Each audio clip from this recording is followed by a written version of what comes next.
છો કે ઘણા સમયથી તમે રાજકોટ હોય, રાજકોટ શહેર હોય કે સમગ્ર ગુજરાત હોય, આપની ચેનલ દ્વારા કે આપના માધ્યમ દ્વારા સરકારની આંખો ખોલવાનો પ્રયત્ન કરી રહ્યા છો, પણ છતાંય ખ્યાલ નથી આવતો કે આ તંત્ર છે એ જાણી જોઈને આખા ડાકાન કરી બેઠું છે કે ઉપરથી આદેશ છે કે પ્રજાને હેરાન થવા દેવાનો.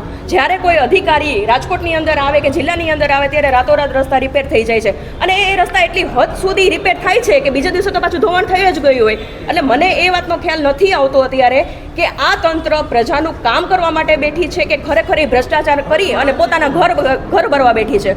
હું આજે આપના માધ્યમ દ્વારા મુખ્યમંત્રીશ્રીને અને ગૃહમંત્રીશ્રીને ફક્ત એટલું જ કહેવા માંગીશ કે જો આપ પ્રજાના કામ ન કરી શકતા હો તો બે હાથ જોડી બંને જણા માફી માંગો પ્રજાની અને કબૂલ કરો કે તમે છે એ પ્રજાનું કામ નહીં કરી શકો અને તમે રોડ રસ્તા સારા નથી કરી શકવાના. અને રોડ રસ્તાની અંદર થતો ભ્રષ્ટાચાર છે એને રોકવાની તમારામાં તાકાત નથી. તમે કયા વિસ્તારમાંથી આવો તો શું સમસ્યા? હું જંકશન પ્લોટ વિસ્તારની અંદરથી આવું છું અને યુથ કોંગ્રેસની જે મહિલા વિંગ છે એની શક્તિ સુપરશીની આખા ગુજરાતની ચેરમેન છું. અને સમગ્ર ગુજરાતની અંદર અમે લોકો અમદાવાદ જઈએ કે કાલે જુનાગઢ અમારા કોંગ્રેસની શિબિર ચાલી રહી છે, એ રોડ તમે જોઈ લો કે રાજકોટના રોડ જોઈ લો કે રૂડાના રોડ જોઈ લો, દરેક જગ્યાએ ખાડા છે.